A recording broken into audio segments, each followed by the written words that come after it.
Hey everybody, welcome back to part 2 of our Fungible token series. I really want to thank everybody who checked out the first video. Looks like it was viewed almost 56 times and we had 15 subscribers to the channel, which is great. That only leaves us about 985 short of where we need to get to start using all the cool YouTube stuff that we can use to raise money for ICDevs and do even more of these kinds of videos. So thank you. I would ask if this is your first time here, if you like what you see in the next few minutes, please subscribe to the channel and check out our stuff so that we can keep doing this. As a quick review, last time we used a fungible token standard, ICRC 1, 2, 3, 4, and 10 in a library that does all of those things in Motoko. We forked it and we created the ICDevs token. We were then able to, as the minting account, mint some tokens to ourselves, which is great. But that's not what we want it to do long term. Ultimately, we want it to be a fundraising mechanism for ICDevs. So what we're going to do today is we're going to walk through how to do this, how to make a mintable token where others can come and mint and raise money for ICDevs. ICDevs is a 501c3 in the United States. Hopefully through all this, we'll figure out how to get you a charity letter if you want to donate in the US and you're a US taxpayer. And all the money goes directly to the ICDevs Neuron, which is locked for 8 years. And the maturity off of that helps us pay for educational things like doing this video and other tools. I do have to make one more statement before I move forward with the video. This ICDevs token has a very specific purpose. The purpose is to capture the minting of the token by a cryptographic key so that later we can assign a donation letter to the person making the donation. The fact that there is a token is a piece of social credibility. It has no financial value whatsoever. And you should not expect that this token will have any value or that the token will even continue to exist.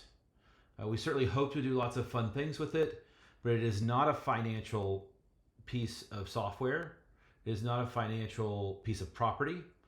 It is a token of appreciation from ICDevs for your participation, an example of your learning, your willingness to support public goods and to donate to a charity. So keep that in mind as we move forward with this. So without too much more intro, let's go ahead and dive in and see what we can do to get this token mintable. So I made a commit and we now have the video 1 commit here on this project. I moved it to the ICDevs organization. I think it was just under ICDevs user last time, so that moved in case something seems off. But if you want to follow along with this video, you can clone this repo from this commit and get started. Last time we did everything in production. We deployed our token directly to production. We can see the canister ID that was deployed to here, and that token's still out there and running on the Internet Computer. Now, since we're going to start changing things, we don't want to push bad code up into production in case people are using our token. So with that in mind, I'm going to show you how to set up the NNS locally so that we can test using fake ICP. So to do that, we first need to get a terminal window. There's a couple weird gotchas with running the NNS on your local machine. A lot of those you'll find, let's see here. There's this DFX NS CLI, which is an extension for DFX. And so you can load that in and then run a command to run the NNS locally, which includes a fake ICP canister. There is a weird gotcha here where for some reason you can only run the NNS on port 8080. So I'm going to come into my into my dfx.json file, and I'm going to add this this networks that says on my local network I want to run on port 8080. And then once I have that, I need one window where I can run DFX start clean. We want to clean install. And we have our dashboard up, and we can see that we have no canisters running right now. You're going to want to do DFX extension install NNS. Now, I already have it installed.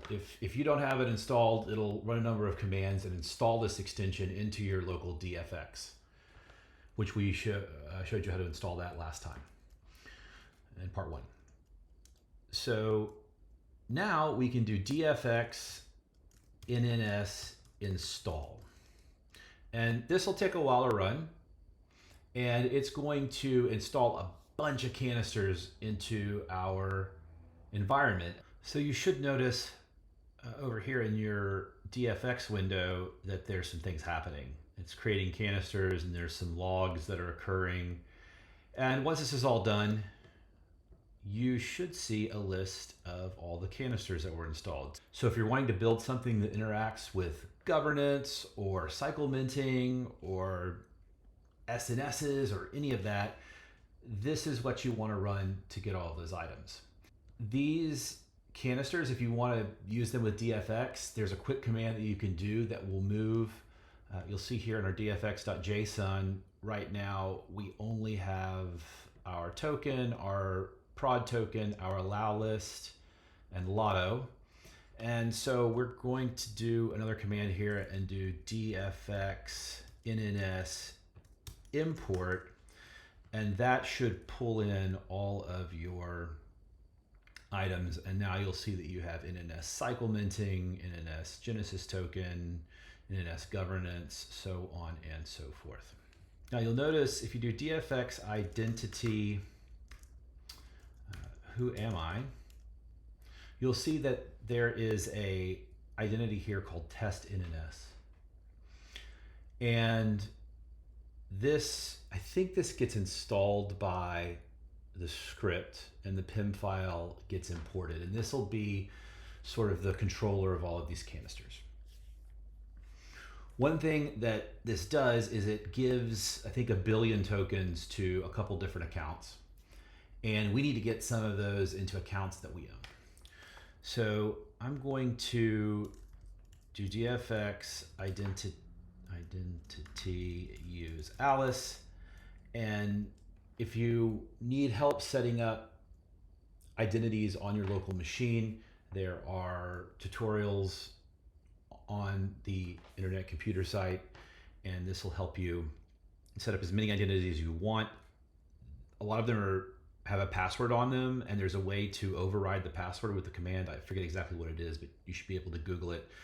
That's really helpful for this testing because you don't have to enter your password all the time. I wouldn't suggest that for production though. So now that I'm Alice, I can get my principal, and this is Alice's principal. Now, there's a lot of stuff built into DFX that uses a lot of legacy stuff. So the original ICP Ledger operated off of account IDs and not principals. I'm going to show you a way to get the default account for a principal here real quick. There's this site called Calista. I don't think this is actually under any sort of active development, but back in the early days, this was set up and it's still here. And they have a tool here where you can put in a principal and it will show you what the account ID is. So here is the account ID. Let's go back to DFX. DFX Ledger balance will show you how many ICP you have. Here you can see I have 1 billion or 10 billion or something like that. And I'm just going to send some to Alice. So DFX Ledger. We're going to send this to Alice, and the amount, I believe the amount is in just decimals. You can do E8s if you want to do the whole long string. I'm going to do the amount. So let's enter 100 ICP. What's a memo?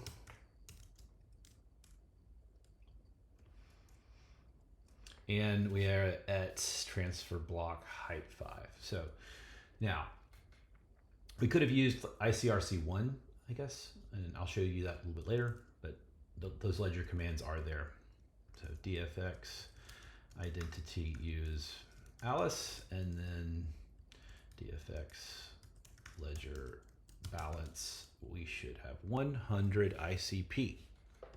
So now we have Alice, who has 100 ICP that she wants to donate to ICDevs to mint some ICDevs tokens. The problem is we don't have that function written. So let's write it now. We're going to go into our token file. The first thing that we do is we need a few more libraries referenced. So we're using blob, error, int, nat, and then a couple custom ones, a type file and an ICP types. So we're going to plug this in, and when we save it, it should get a little angry with us and tell us that a couple of these files don't exist. So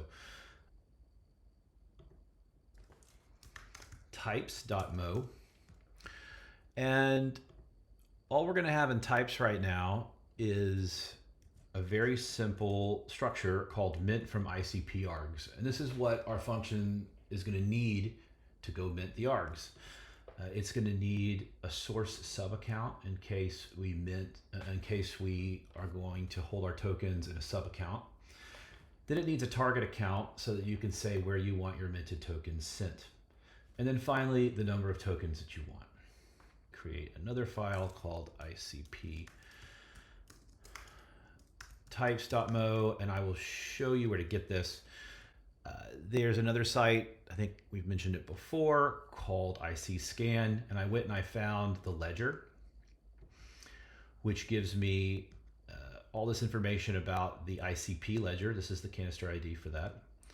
You can view the DID file, and then it shows you the Candid Motoko JavaScript and TypeScript setups. So I'm literally going to just take this here and paste it, and then we'll take a look at exactly what's here. Usually this will give you the actual instantiation of this, which we don't care. I like to call this service and then just say that it's equal to an actor. We don't need to instantiate this ourselves. It already exists on the Internet Computer. We can remove async as well, so just this. And then we can see all of the functions that are available on the ICP ledger. Especially important will be ICRC2 approve, which allows a user to approve their tokens to be transferred from them by someone else.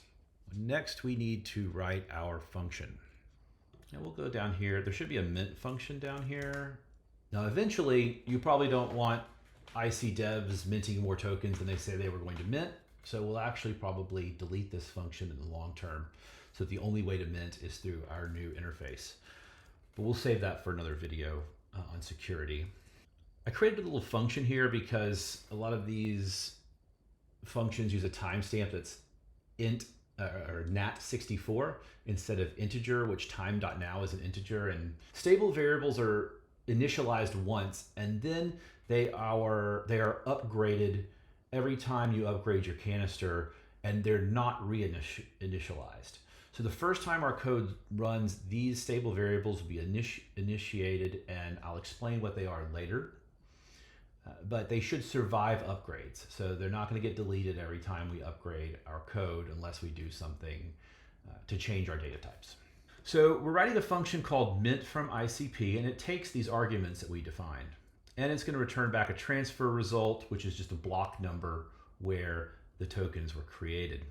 So we're going to define the ICP ledger here, which is at this item, and dfx.json. We can see that the ledger locally and on the IC is the same canister ID. So this sets up an actor that we can call asynchronously. We are going to await a call to transfer from. We're going to ask to transfer from the caller of this function. So the first thing we're going to do is we're going to try to transfer from these tokens Where are we sending them? We're sending them to us. Principal from actor this. If we look at our declaration at the very top, we'll see that when we defined our actor class, we set it equal to this. This contains a self-reference to our token canister. Now, where is it going? It's going to us. We're not going to specify a fee at the moment. The spender sub-account is us. We're not going to put anything there. Where's it coming from? It's coming from the caller and the source sub-account they give us in their arguments.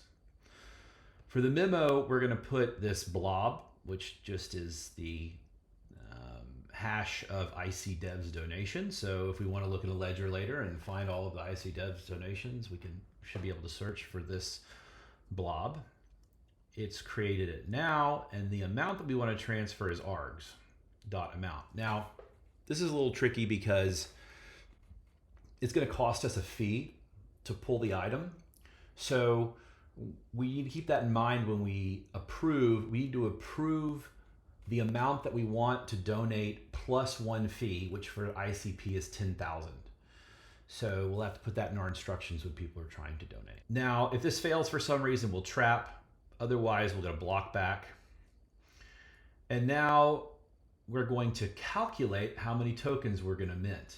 To try to make it more attractive to mint, we are going to offer bonuses. Now I'm going to show you this sheet that I put together that explains the bonuses. Basically, we want to try to raise sets of ICP for ICDevs. Our first target is 1,000 ICP. And for those first 1,000 ICP, we're going to give a bonus of 1,000. That will mint 1 million tokens. Every time we mint 1 million tokens, we are going to cut the bonus in half. Then we're going to mint another 1 million at that new bonus. So this just continues until eventually the bonus goes negative. And it becomes harder and harder and harder to mint ICP. So theoretically, you know, it would take a long time to mint this many tokens at this amount. So we're likely going to not be able to raise this much ICP because eventually we get to more ICP than there is in the world. And so our theoretical max ICDevs tokens is probably, probably somewhere in here. If we get up here, we'll be doing lots of videos. So how do we calculate that bonus? We take this bonus divided by our bonus denominator and multiply it by the amount of ICP that was donated. So if we go back up and look at these stable variables, here's how they get initialized. The initial bonus is 1,000 E8s. The bonus denominator is 1 E8. We're going to keep track of how many ICDevs tokens were minted here, and our minted goal is 1 million E8s. Or we take 1,000 divided by 1 and multiply it by the amount, and our minted count goes up by that amount. Now every time that happens, we need to recalculate our bonus. If the minted count gets above the minted goal, so we get over 1 million ICP, or over 1 million ICDevs, we will reduce the bonus by 2 and set the minted count back to 0. These variables are vars. Vars can be changed.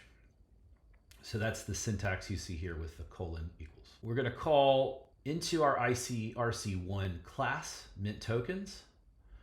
We have to set our caller to our own canister.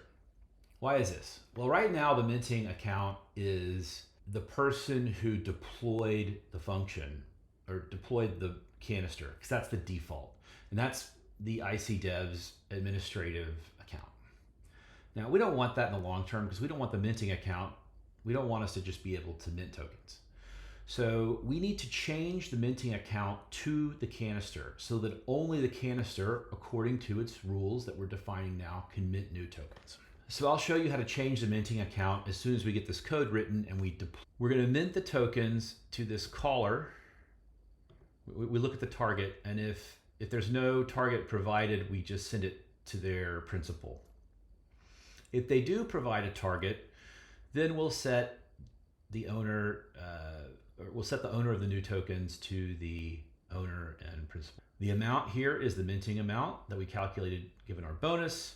It's created now, and we'll also tag this with ICDevs, the hash of ICDevs donations. And then we'll return our new tokens. So let's go ahead and try to deploy. In our DFX file, we have the token canister. We'll just DFX deploy token. There we go. Now we have our token. We can click on it here, and it should show us mint from ICP. Now let's take a look at our minting account, because I promised you I'd show you that. If we query the minting account, we'll see that it is this test NS principle that we found earlier. We want to change that. So how do we do that? Well, there's a function called admin update ICRC1. So we're going to call DFX canister call token admin update ICRC1, and this should activate the DFX interaction script. So do I want to add another vector element? Yes, I do. And the command that I want to call is minting account. And the principal that I want to set it to is this new token ID. And then we're done. We don't need any more vector elements. That's the only change we're making. And yes, I want to send the message. The change was made, and we can come back over here and call minting account, query that, and we should see that it is now set to ourselves. How do we mint new tokens? The first thing that has to happen is we need to use Alice, and Alice is going to approve some tokens. So we're going to call, we want to call Ledger, NS Ledger. Do we want to provide a fee? I think we can leave it null and it will still work, so we'll say no. Do we want a memo? No. From sub account? No. Created at time? No.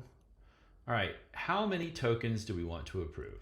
Let's approve 2 tokens. We have to make sure we have our fee here. So we're going to add 10,000 here. We don't care about an expected allowance. We don't want it to expire. And now, who do we want the spender to be? Well, we want the spender to be our own canister. We're going to set the principal here to our canister. No sub account. And do we want to send the message? Yes. Great. We need to check the allowance on the ledger. So we're going to do DFX canister call NS Ledger ICRC2 allowance. And first we're asked for the account owner, which is Alice. And I have Alice's principal here. I don't want a sub account. And then the next one should be spender. And I can enter in my canister ID. No sub account. And I want to send the message. And you can see that I'm approved. Awesome. Now the fun part. Alice needs to mint. So what does she need to do? Well, she needs to call Mint ICP. So her source sub account is null. Her target account, we're just going to leave it at Alice, so we'll leave that null. And the amount she wants to send is to ICP. And this is the message. And there we go. Now if we flip over and look at our Candid UI for total supply, we should see that we have for 2,000 ICDevs tokens printed. And if we look at balance of, and we put in Alice's ID, we should see that they're hers. So the next thing we can check is the balance of our canister on the actual ICP ledger.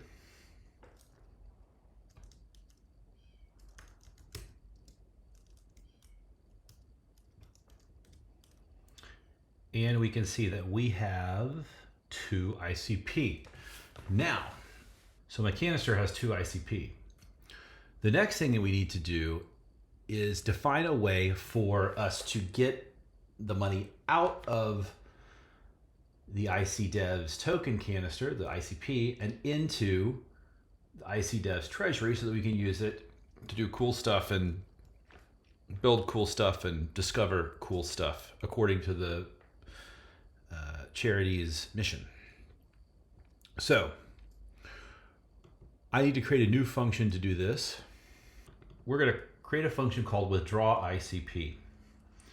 And what we're going to do here is we're going to say if the amount is less than 2 ICP, then we are going to say the minimum withdrawal is 2 ICP. This is because we don't want to cycle drain account. We don't want to cycle drain attack. We don't want people to just send us like little bits of tokens and then there's no security on this other than the amount. So the withdrawal could be called by anybody. And we only want the withdrawal to be called when there's enough ICP to make it worth it. Maybe ICP goes to $5,000 and we lower this amount, but for now, 2 ICP seems good. We define our ICP ledger again, and we're just going to send these tokens out. Now there is a fee, so I'm going to subtract this fee from the amount so that since we only have 2 ICP in there, we'll be okay. Now, where are we sending this? Is this my personal bank account? Well, it's not my personal bank account. It is our ICDevs Neuron. And if we flip over to our NS account, we can see that the account ID is listed here. So this is our Neuron account. And so any ICP that's sent to this account will eventually be added to the Neuron. Here it is, it's going to this account. So that's it.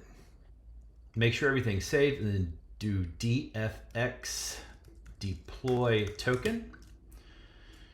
And that should run. Now once it's deployed, we should have our new function we can call. And it will want to know how much. So we will say, which is 2 ICP. I want to send it. And I get back block 8. DFX canister call. This account. And I can see that I was awarded the 1.99 ICP. So how would you do this now if you wanted to donate to ICDevs? Eventually we'll build a DApp to make this very easy. Right now it's a little bit more involved, but we'd love for you still to try. I need to change to my proper identity before I can deploy to prod. So now that we're published, remember we need to set up our new minting account. I need to call our update. And so we just need to change this to the network. Network IC, and then to. So for now, the best tool that we have is the Candid UI for sort of your average user to use. If you're comfortable with DFX, you can do a lot of the commands that we just did through DFX and you'll be good to go. But Candid UI is there in case you want to use it. So this is a Candid UI and I have 2 windows open. This is the ICP Ledger and this is my token ledger. I'm going to refresh this and we should now see my mint from ICP. Here we go. I have a plug account here that we used last time and we minted 10 ICDevs tokens. This time, through this whole process, we're going to mint ourselves 2,000 tokens. So 2 out of the 1 million, or 2 out of the 1,000 at the highest bonus will be minted after this demo. The first thing we have to do is we're going to log in. This gives us a principal number that's tied to, don't send too much here because this is tied to the NNS and it's tied to this URL, which is a canister URL, and not the best setup, but it's what we have right now. So I'm going to take some ICP that I have in my account, and I'm going to send 2.00,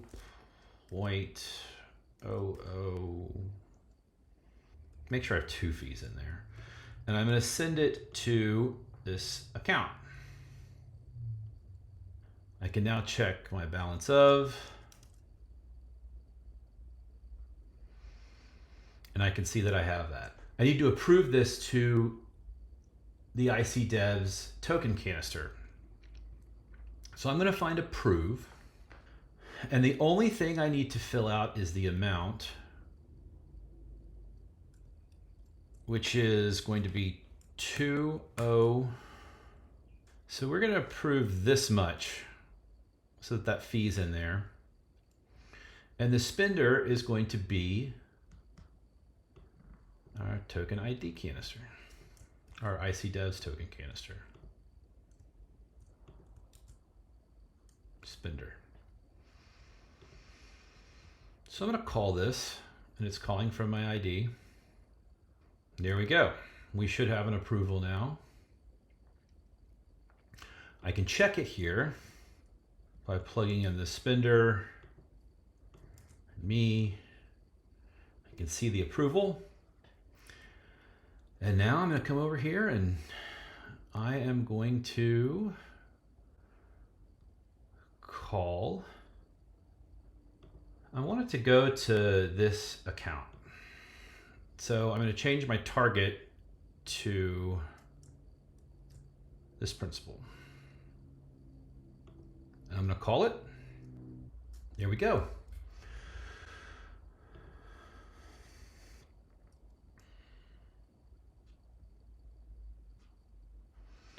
Is that on the screen? Yep, you can see it. I got 2010 ICDevs tokens now.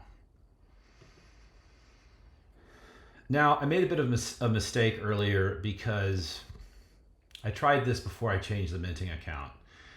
And if you notice in our code here, it transfers this. And so I think we're going to already have a balance and the minting will have failed. If I want to check the ICP of my canister, I can see that I should have, yep, 4 million. So let's withdraw that. I have 839.79. And then we're going to call this. Seems like it worked. Here we go. Now the ICDevs Treasury Neuron has 4 more ICP that's producing maturity for us. So if you want to do this, these URLs will be in the YouTube comments. Feel free to send yourself some ICP at this address that Candid UI produces for you. Step 1. Step 2, approve our token canister, which will be in the comments. Then go over and mint the ICP. If it's less than 1 ICP, no problem, you'll get it. You'll get some tokens minted for you, and I will withdraw them later to the ICDevs Neuron. Thanks so much for watching.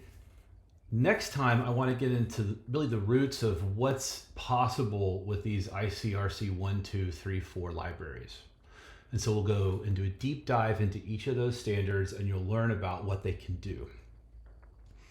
I wanted to do something real and practical before I did that to try to hook you. So hopefully you're hooked.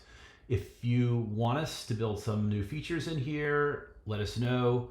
We can walk through and do all kinds of fun stuff once we're through with the ICRC overviews of the fungible token libraries. Thanks a lot. I forgot the minting account.